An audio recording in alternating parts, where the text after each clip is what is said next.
Well, it's been a long time since I posted an update video. I'm not dead or incarcerated. I just have been busy, and when I haven't been busy, I've been lazy. I have actually did some. Uh, I've done some modeling. Um, I've been working on doing my version of the old Pro.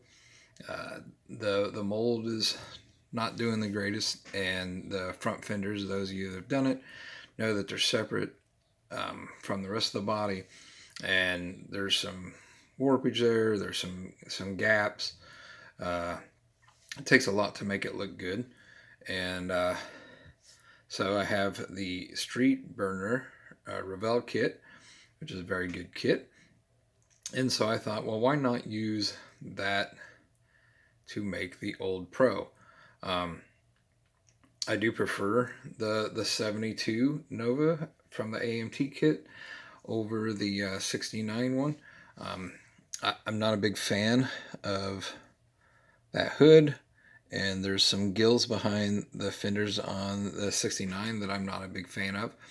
My first car was a 72 Nova, so I definitely prefer that body style. So I've done some work, if you've watched my previous videos, to make the 69 body look more like the 72. So for the most part, I'm using this kit, um, but some changes. So let's just move these out of the way, and we'll put the guest of honor up there. Forgive me for the squeaky chair. So this is what I've got so far. Um, Originally, I was just going to do the old Pro decals, but I decided to use the Yenko ones as well. So I removed those gills, or whatever you want to call it, from there. The hoods aren't the same on the two kits. There's a little bit of a difference in the shape here. And so this is the Revell hood with the AMT scoop grafted onto it. I put the Yenko decal on the top. Shortened it a little bit so it fits around the hood scoop just fine. Really liked that. Really very happy with it. I don't know if I'm going to add any more of the old Pro decals to it. I don't want to make the body look too busy, but I'm liking that.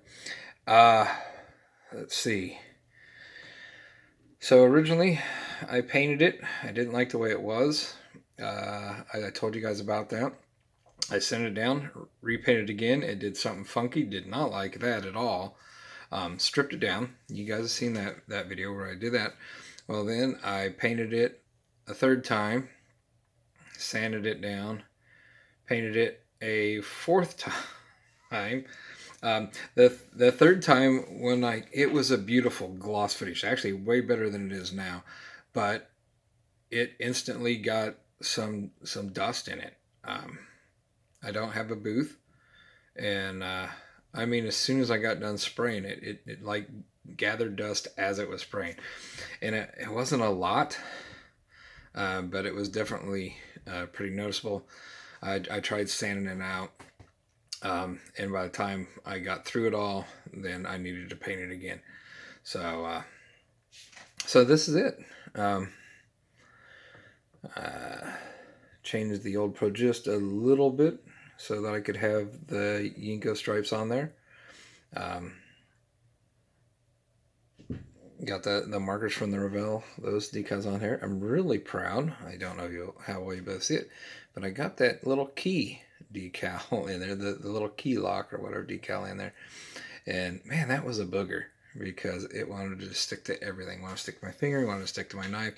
It was hard to tell if it was upside down or backwards or not. But I finally got it right where it needed to be, so I'm very happy with that. I'm pretty happy with this. So just wanted to give you guys an update on that. I still have to do a lot of stuff with the rest of it. The engine, I'm using the engine out of the Revell kit, but I'm using the high rise and stuff from the 67 Chevelle. So that way I actually have something to fill up that head scoop. I'm not a big fan of the way they did the carburetor and stuff on the old Pro kit. If you guys build it, you know what it is. It's those two parts.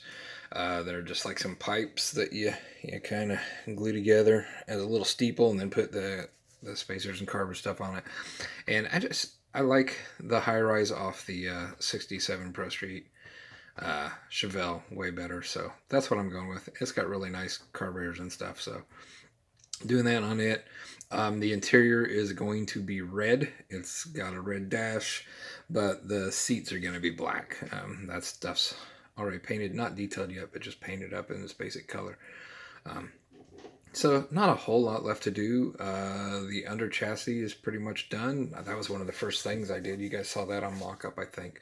And it's a little bit of hodgepodge of the old Pro kit and the Yenko kit. So this definitely has a little bit of both. But I think it'll be really cool when I'm done with it. And I'm really happy I went with the Yenko stripes. What do you guys think? Do you like it with them, or do you think I would have been better off without? But doesn't matter. I like it. Just curious on your guys' opinion. Did the around the windows and stuff. I did that with a Sharpie, but it's metallic silver. It's a fancy one they got. It's a little better than just the plain gray Sharpie. So, but that's it. Just want to let you guys know what I got going on, let you see it. I do have another kit that I actually started like I needed to, but the whole point with it was kind of doing it my old way of, kind of like what Happy Guys does, HPI Guys Workshop, how you, not a lot of work done to it, and when I get done with it, I will show you. But there you go. There's the old Pro body mostly finished, just need to add the glass. And then there's some other little trimming decals that came with the Revell one for like the grill and stuff, just little tiny decals.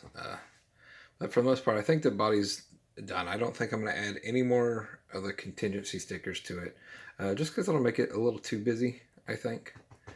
And so, but there you go. I will catch you guys next time.